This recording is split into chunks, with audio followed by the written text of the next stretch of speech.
Hello students. तो need for maintenance chapter में हम पढ़ रहे थे क्लासिफिकेशन ऑफ मेंटेनेंस वर्क के बारे में। हमने जो टॉपिक शुरू किया था वो हमारा टॉपिक था क्लासिफिकेशन ऑफ मेंटेनेंस वर्क, कि हमारा जो मेंटेनेंस वर्क होता है वो कितने प्रकार का होता है, उसके टाइप्स क्या है, क्लासिफिकेशन क्या है। तो हमने बात की थी लास्ट वीडियो में, लास्ट लेक्चर में, कि प्रिवेंटिव मेंटेनेंस क्या होती थी।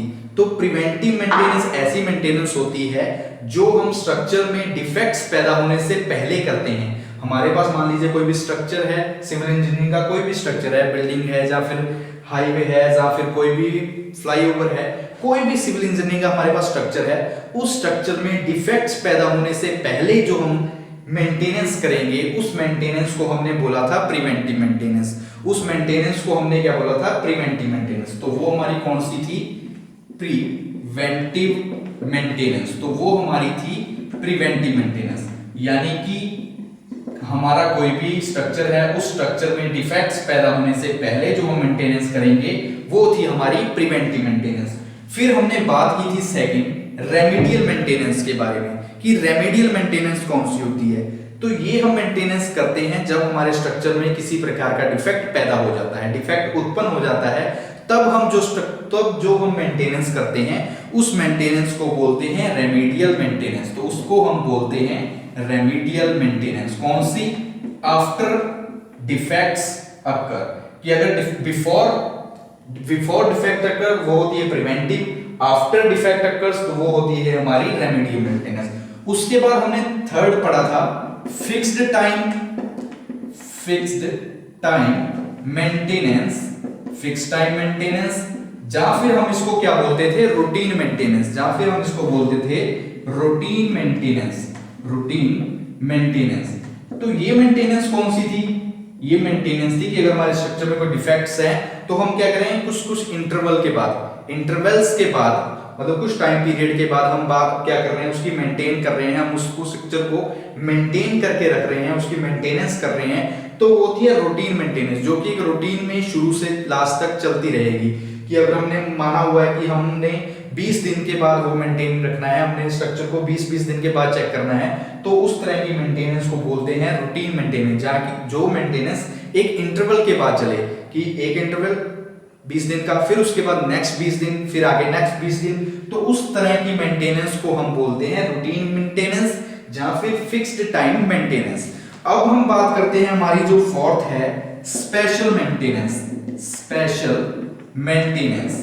स्पेशल यानी कि जो हम स्पेशल ऑपरेशन के लिए या स्पेशल टाइम पे करेंगे, जैसे the operation done under special condition and perform to rectify large damage. जो हमारा हैवी डैमेज होगा उसको रेक्टिफाई करने के लिए, उसको पहचानने के लिए, उसको सुधारने के लिए हम किसका यूज करें? जब मेंटेनेंस करेंगे तो उस मेंटेनेंस को हम बोलेंगे special maintenance.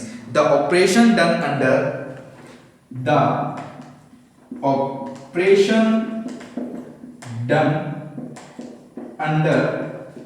special condition, under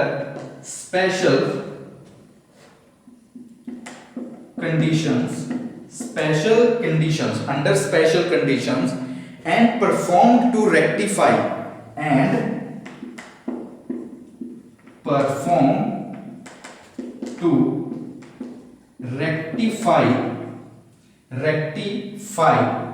large damage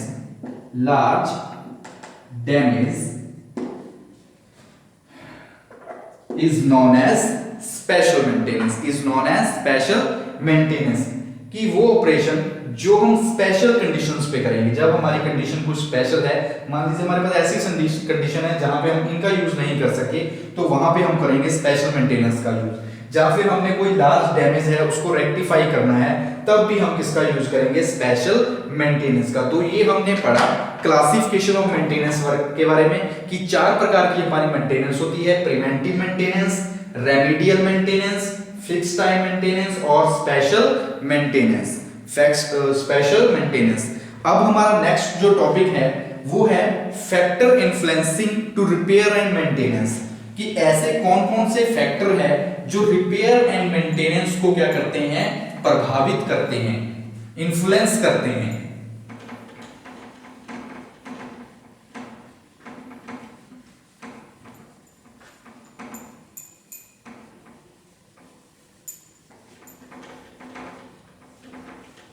ठीक है, तो अब हमारा जो नेक्स्ट टॉपिक है वो हमारा क्या है, factor influencing repair and maintenance.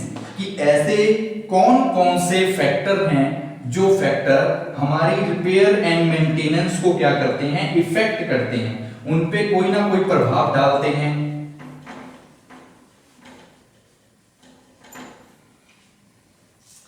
ठीक है, तो बात करेंगे factor influencing to repair and maintenance के बारे में। फैक्टर्स इन्फ्लुएंसिंग,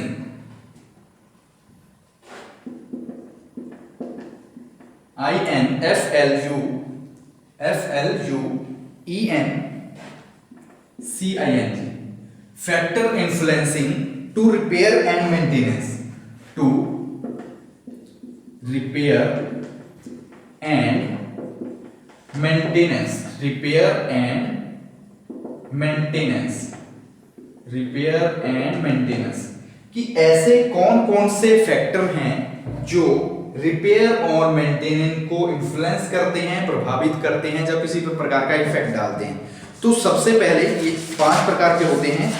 ठीक है, 5-6 प्रकार के होते हैं। तो सबसे पहले हम बात करेंगे एज ऑफ प्रॉपर्टी के बारे में। Age of property, age of property मतलब एज आयु, प्रॉपर्टी मतलब जो भी हमारा स्ट्रक्चर है सिविल इंजीनियरिंग का, जो भी हमारी प्रॉपर्टी है उसकी एज पे।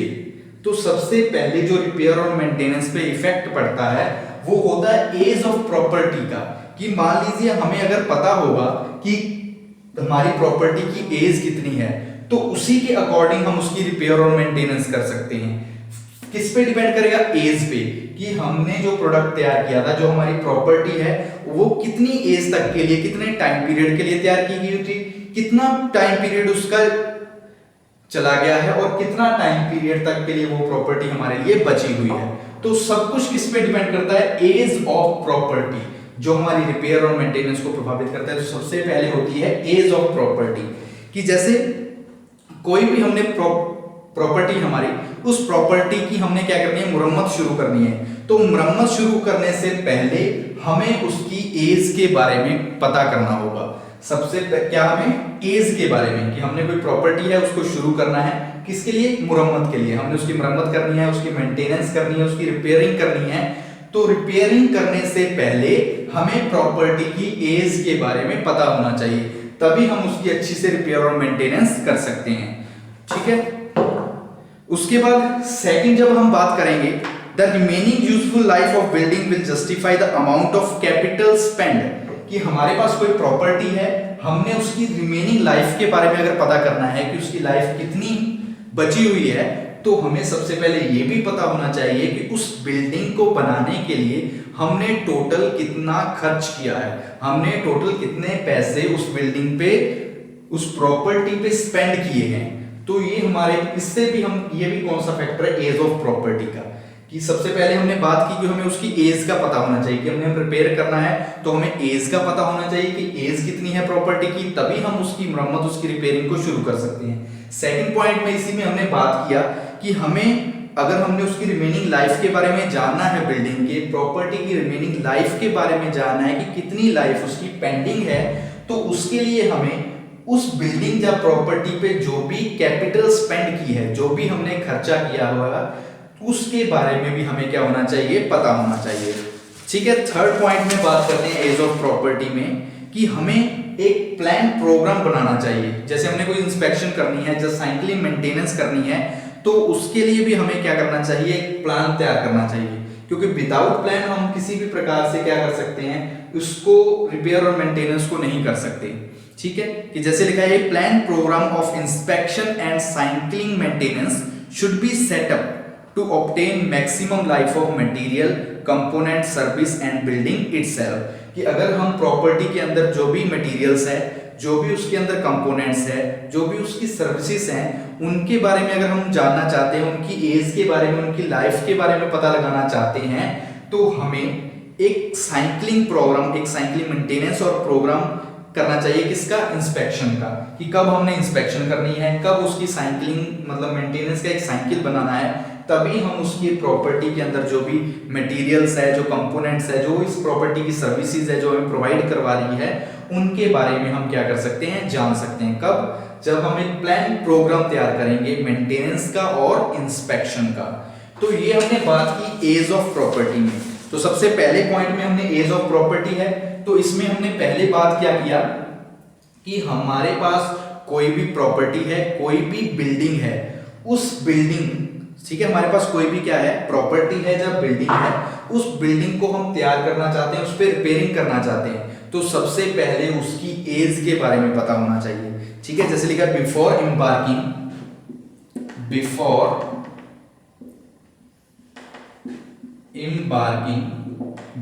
जो हमारा फर्स्ट पॉइंट है एज ऑफ प्रॉपर्टी में, वो है before embarking on the plan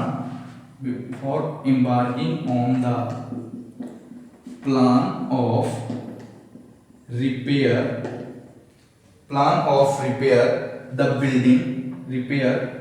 the building, its age should be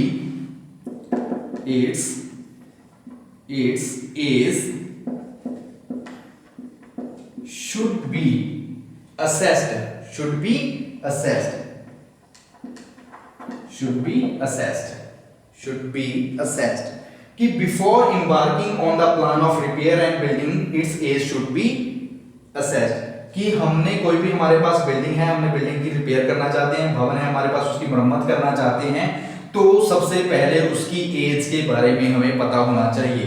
इसी में हमारा सेकंड पॉइंट है एज ऑफ प्रॉपर्टी में, the remaining useful life of building, the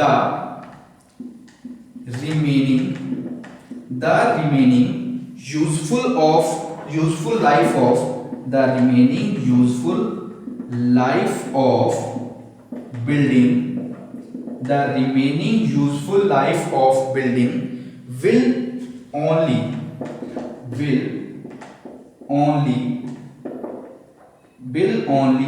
justify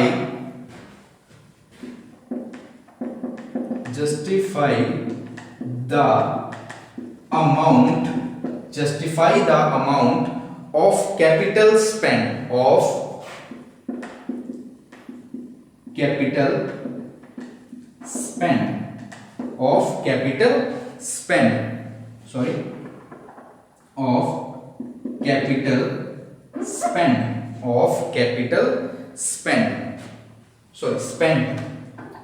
capital spent कि क्या है, सेकंड पॉइंट में हमने लिखा था remaining useful life of building will only justify the amount of capital spend, कि हमने अगर रिमेनिंग जो लाइफ है हमारी बिल्डिंग की, उसके बारे में पता करना है, तो हमें सबसे पहले अमाउंट का पता होना चाहिए कि हमने उस बिल्डिंग को बनाने के लिए, उस बिल्डिंग पे टोटल मेंटेन रखने के लिए हमने कितनी अमाउंट अभी तक स्पेंड कर दी है, कितनी अमाउंट हमने क्या कर दी, उस पे लगा चुके हैं, स्पेंड कर चुके हैं। जो हमारा थर्ड पॉइंट है, तो थर्ड पॉइंट इसी में है, C point edge of property में, कि plan programme of inspection and cycling maintenance should be set up.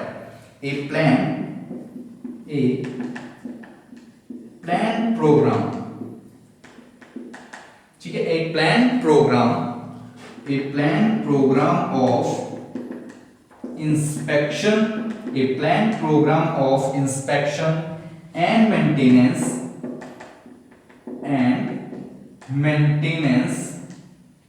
should be set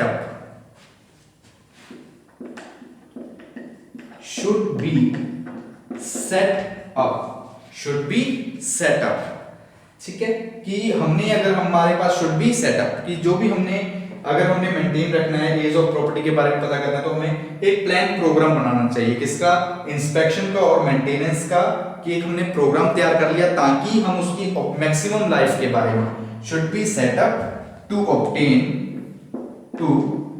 obtain maximum life, ठीक है, जो भी उसकी लाइफ है, maximum life of building, maximum life of building लिख सकते हो, या maximum life of materials, components, या फिर जो बिल्डिंग की सर्विसेज है उनके बारे में। तो ये हमने पढ़ा एज ऑफ प्रॉपर्टी में, कि हमारे पास 3 पॉइंट है एज ऑफ प्रॉपर्टी में, सब जो इफेक्ट करेंगे, फैक्टर इफेक्ट करेंगे रिपेयर मेंटेनेंस को। बात की हमने सबसे पहले, before embarking on the plan of repair of building its age should be assessed, कि हमने किसी भी बिल्डिंग की अगर मरम्मत करनी है, उसको शुरू करना है रिपेयर करने के लिए, तो सबसे पहले हमें एज का पता होना चाहिए। सेकंड हमने पढ़ी, the remaining useful life of building only justify the amount of capital spend, कि अगर हमने रिमेनिंग लाइफ के बारे में पता करना है कि बिल्डिंग की कितनी लाइफ बची हुई है, तो उसके लिए हमें जो भी अमाउंट उस पे हमने स्पेंड की है, जो हमने खर्च की है, उसके बारे में पता होना चाहिए। थर्ड पॉइंट में हमने पढ़ा कि अगर हम चाहते हैं कि हमारी बिल्डिंग की, उसके कंपोनेंट्स की, उसकी सर्विस की लाइफ और ज्यादा हो, मैक्सिमम लाइफ के बारे में पता करना है, तो हमें एक प्लान प्रोग्राम तैयार करना होगा। किसका प्रोग्राम तैयार करना होगा? इंस्पेक्शन और मेंटेनेंस का, तभी हम उसके बारे में आगे बात कर सकेंगे। अब हमारे पास है सेकंड पॉइंट। अब हम बात करेंगे सेकंड पॉइंट में, अब हम बात करेंगे सेकंड पॉइंट जो इफेक्ट डालता है। तो सेकंड है हमारे पास कोस्ट, कि कोस्ट क्या इफेक्ट डालेगा। ठीक है, फर्स्ट हमने पढ़ा एज ऑफ प्रॉपर्टी, अब हम बात करेंगे कोस्ट की, क्योंकि खर्च है वो भी हमारी रिपेयर और मेंटेनेंस पर कुछ ना कुछ इफेक्ट डालेगा जब हम करेंगे बिल्डिंग के रिगार्डिंग, जब हमारे सिविल स्ट्रक्चर के रिगार्डिंग जो भी हम उसकी मेंटेनेंस या रिपेयर करेंगे, तो उस दौरान कोस्ट का क्या रोल है।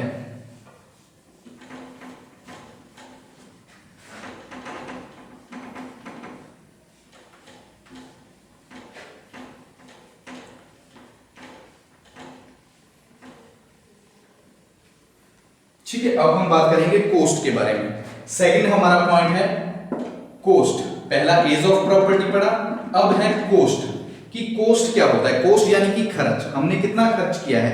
तो फर्स्ट जो हमारा है, फर्स्ट पॉइंट है the cost of maintenance should be worked out before starting the maintenance, कि मेंटेनेंस को शुरू करने से पहले हम टोटल कोस्ट ऑफ मेंटेनेंस, कि हमारा कितना मेंटेनेंस पे खर्च आएगा, उसके बारे में हम जानेंगे। The cost of maintenance should be worked out, the cost of maintenance, the cost of maintenance should be worked out before starting the maintenance, before starting the maintenance, कि मेंटेनेंस शुरू होने से पहले हम टोटल उस पे जो भी मेंटेनेंस का कोस्ट आएगा, जो खर्च आएगा मेंटेनेंस का, उसके बारे में बात करेंगे, उसको निकालेंगे। उसके बाद हम बात करेंगे second, expenses on the material and labour needed to be estimated, कि जो भी खर्च हमारी मटेरियल और लेबर पे आएगा उसको भी हम एस्टिमेट कर लेंगे। Expenses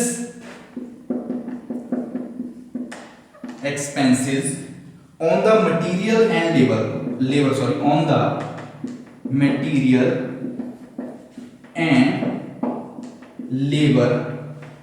the material and labor need to be estimated, कि जो भी एक्सपेंसेस हमारे मटेरियल और लेबर पे लगेंगे, उनके बाद उसको भी हमने क्या करना चाहिए? एस्टिमेट करना चाहिए, हमें पता होना चाहिए।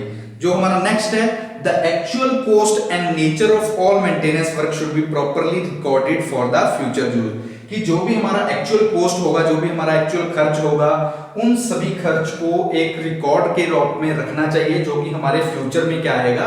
काम आएगा। The actual coast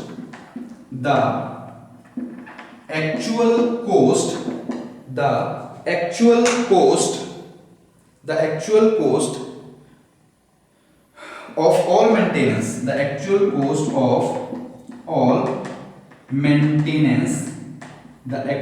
cost of all maintenance should be properly recorded, should be properly recorded,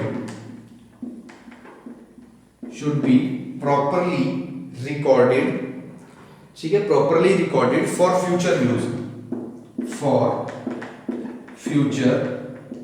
use, कि जो भी एक्चुअल कॉस्ट होगा ऑल मेंटेनेंस का, जितने भी प्रकार की हम प्रोडक्ट पे हमने स्ट्रक्चर पे मेंटेनेंस करेंगे, उस मेंटेनेंस के दौरान जो भी उसका खर्च आएगा, एक्चुअल कॉस्ट होगा, उसको हमें प्रॉपर तरीके से रिकॉर्ड करना चाहिए, जो कि हमारे फ्यूचर में क्या आएगा, काम आएगा। जो भी हमारे क्या फ्यूचर में जब हम उसका यूज करेंगे तो फ्यूचर में हमारे क्या काम आएगा।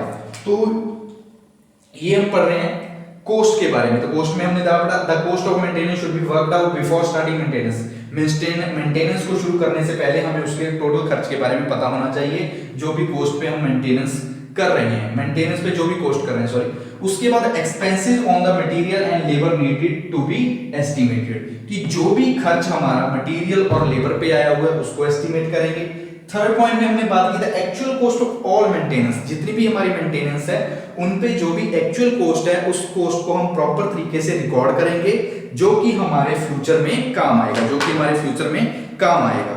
ठीक है, तो ये हमने पढ़े कॉस्ट के बारे में। अब हम बात करेंगे थर्ड, एबिलिटी ऑफ रिसोर्सेज, कि हमारे पास कौन कौन से रिसोर्सेज हैं जो इफेक्ट डालते हैं। थर्ड पॉइंट है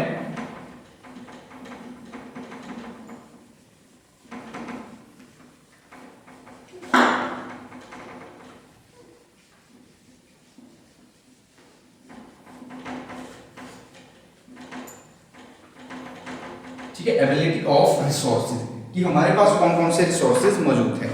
ठीक है, एबिलिटी ऑफ रिसोर्सेज।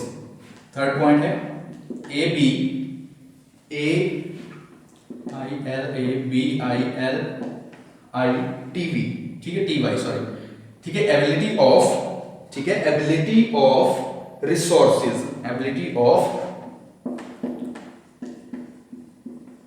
ठीक है, एबिलिटी ऑफ रिसोर्सेज, कि क्या है एबिलिटी ऑफ रिसोर्सेज, कि जो भी हमारे पास रिसोर्सेज है, जैसे हमारे मटेरियल है, कंपोनेंट है, सर्विसेज हैं, उन सभी की जरूरत हमें मेंटेनेंस के वर्क जरूरत होगी। जब भी हमने मेंटेनेंस का वर्क करना है, हमने मेंटेनेंस करनी है, तो जो भी हमारे पास रिसोर्सेज होंगे, चाहे वो मटेरियल है, कंपोनेंट्स है, इक्विपमेंट्स हैं, तो उनकी हमें क्या करेगी, एक जरूरत पड़ेगी, जिनको हम एक प्लान के मुताबिक काम करेंगे।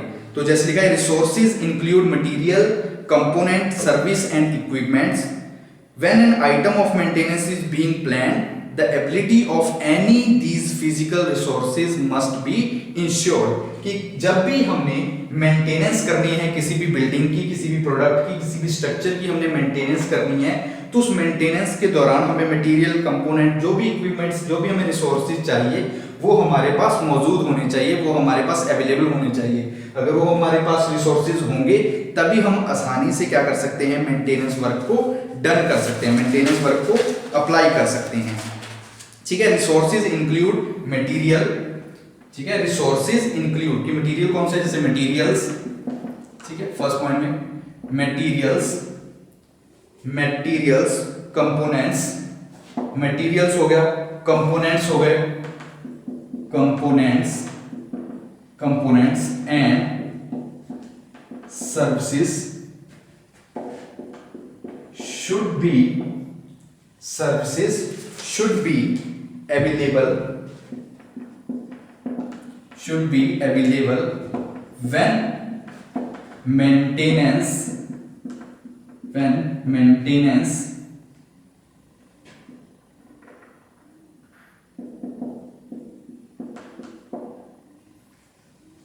कि जब भी हम मेंटेनेंस कर रहे हैं, जब मेंटेनेंस को प्लान करें, when maintenance is planned, जब लिख सकते हो when maintenance is planned, कि जब भी हमने मेंटेनेंस के बारे में प्लान किया कि हम मेंटेनेंस करना चाहते हैं, तो जो भी रिसोर्सेज है, मटेरियल है, कंपोनेंट, सर्विस, वो हमारे पास अवेलेबल होने चाहिए। तो ये हमने बात की एबिलिटी ऑफ रिसोर्सेज के बारे में।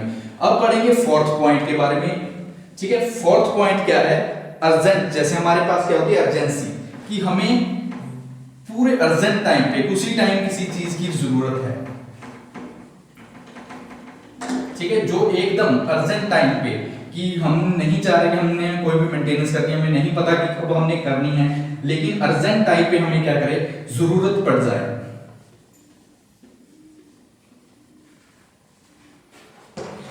ठीक है, बात करेंगे फोर्थ पॉइंट की। तो फोर्थ है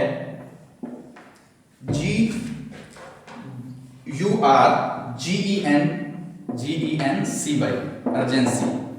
अर्जेंसी मतलब क्या है, जैसे it required the repair of components It require the repair of components of fitting and components. Maintenance of this nature often occur without warning, but many items of urgent maintenance are avoidable. Routine inspection, testing and maintenance can bring down crisis situation.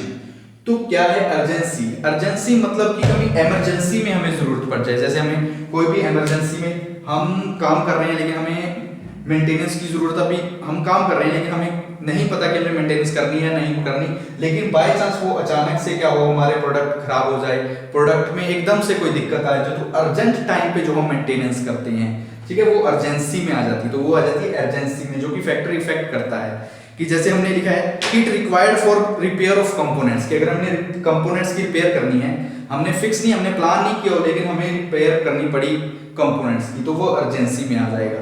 Repair of fitting और components, कि हमने कोई भी हमारे पास component है उनको fit करना है या फिर उसकी एट ए टाइम रिपेयर करनी है, तो वो भी किस में आ जाएगा? अर्जेंसी में आ जाएगा। उसके बाद हमने इसमें लिखा है कि inspection, routine inspection, testing and maintenance can bring down crisis situation, कि क्या होता है अगर हम रूटीन इंस्पेक्शन करते रहते हैं, इंस्पेक्शन करते रहते हैं, तो वो जो हमारी स्थिति नीचे की तरफ जा रही है तो उसको भी क्या कर देता है? सुधार कर देता है अर्जेंसी में। अब हम बात करेंगे फ्यूचर यूज के बारे में। अब हम बात करेंगे नेक्स्ट पॉइंट की, 5वां, फ्यूचर यूज। फ्यूचर यूज कि फ्यूचर के बारे में जो यूज कर रहे हैं, फ्यूचर में कैसे यूज कर रहे हैं। तो जैसे है the future use of building must be considered before starting the maintenance operation. Maintenance operation को शुरू करने से पहले हम क्या करेंगे? उसके फ्यूचर यूज के बारे में बात करेंगे कि हमने कोई बिल्डिंग है, हम उस बिल्डिंग के बारे में पहले ही सोच लेंगे, हम पहले ही सोचेंगे कि उस बिल्डिंग का फ्यूचर में क्या यूज होगा, तभी हम उसकी रिपेयर और मेंटेनेंस करेंगे। अगर हमें लगता है कि उसका फ्यूचर में इतना यूज नहीं है तो हम उस पर रिपेयर और मेंटेनेंस पे ज्यादा खर्च नहीं करेंगे, टाइम स्पेंड नहीं करेंगे। लेकिन अगर हमें लगता है कि फ्यूचर में उस बिल्डिंग का यूज है, उस स्ट्रक्चर का यूज ज्यादा है, तो हम उसको अच्छी तरह से तैयार करेंगे। तो ये होता है फ्यूचर यूज, कि पहले फ्यूचर में उसका क्या यूज होगा स्ट्रक्चर का, उस पर डिपेंड करता है। उसके बाद जैसे लिखा है the extent of repair and timing of maintenance should B duly consider. वैसी बात की कि हमने हमारे पास कोई स्ट्रक्चर है, हम उसको पहले ही सोच लेंगे कि उसका यूज है या नहीं। अगर हमें लगता है कि उसका यूज है, तब हम उस पर जो भी खर्च करना चाहते हैं, जो भी कैपिटल स्पेंड करना चाहते हैं, वो स्पेंड करेंगे। जितना भी हम टाइम लगाना चाहते हैं उस पर टाइम लगाएंगे, अगर हमें लगता है कि उसका फ्यूचर में यूज है। अगर फ्यूचर में उसका यूज नहीं है तो हम उस पर किसी भी प्रकार का स्पेंड नहीं करेंगे, किसी भी प्रकार का टाइम नहीं खर्च करेंगे और किसी भी प्रकार का ज्यादा कैपिटल नहीं स्पेंड करेंगे। उसके बाद नेक्स्ट हम बात करते हैं सोशल कंसीडरेशन की। जो हमारा 6 पॉइंट है वो है सोशल, कंसीडरेशन। सोशल कंसीडरेशन, तो ये क्या होता है social consideration? The maintenance work should be done without disturbing the octant, कि जो भी हमारे आस पड़ोस के लोग हैं या जो भी हमारी पब्लिक है उसको डिस्टर्ब किए बिना जो हम मेंटेनेंस करते हैं वो उसमें आ जाती है, इसमें सोशल कंसीडरेशन में। The local environment should not be destroyed, कि इस मेंटेनेंस के दौरान हमारा कोई भी लोकल जो इन्वायरमेंट है वो किसी भी प्रकार से डिस्टर्ब नहीं होना चाहिए। The work should be planned properly to minimise the nuisance, जो भी नॉइसेंस है उसको क्या करना है? मिनिमाइज कर देना चाहिए जब भी हम इस प्रकार का ऑपरेशन करते हैं। तो ये हमने पढ़े factor influencing of repair and maintenance में, कि कौन कौन से फैक्टर इफेक्ट डालते हैं, किस पे इफेक्ट डालते हैं? रिपेयर और मेंटेनेंस के। सबसे पहले हमने बात की थी एज ऑफ प्रॉपर्टी के बारे में। सबसे पहले हमने बात की थी एज ऑफ प्रॉपर्टी के बारे में, कि प्रॉपर्टी की एज पे डिपेंड करता है रिपेयर और मेंटेनेंस के बारे में। फिर हमने बात की कोस्ट के बारे में, कि हम टोटल क्या खर्च कर रहे हैं, जो भी हम कोस्ट कर रहे हैं, कोस्ट लगा रहे हैं, स्पेंड कर रहे हैं, कैपिटल स्पेंड कर रहे हैं। फिर हमने बात की एबिलिटी ऑफ रिसोर्सेज के बारे में, कि हमारे पास कितने रिसोर्सेज हैं जो अवेलेबल है मेंटेनेंस के लिए, क्योंकि हमें रिसोर्सेज की जरूरत होगी तभी हम रिपेयर और मेंटेनेंस को अच्छी तरह से परफॉर्म कर पाएंगे। उसके बाद अर्जेंसी, की जो हमें अर्जेंट टाइम पे जरूरत हो जाती है, अर्जेंसी एकदम से जिनकी जरूरत हो। फिर हमने बात की फ्यूचर यूज की, कि रिपेयर और मेंटेनेंस का फ्यूचर यूज क्या है, कि अगर हम रिपेयर और मेंटेनेंस कर रहे हैं किसी बिल्डिंग की तो वो बिल्डिंग फ्यूचर में क्या यूज होगा उसका, उस पे डिपेंड करेंगे। लास्ट में हमने बात की सोशल कंसीडरेशन के बारे में, कि सोशल कंसीडरेशन क्या होता है। ठीक है, तो ये हमने पढ़े नीड फॉर मेंटेनेंस चैप्टर में। जो हमारे टॉपिक थे, मेन टॉपिक थे, उनके बारे में हमने पढ़ा नीड फॉर मेंटेनेंस में।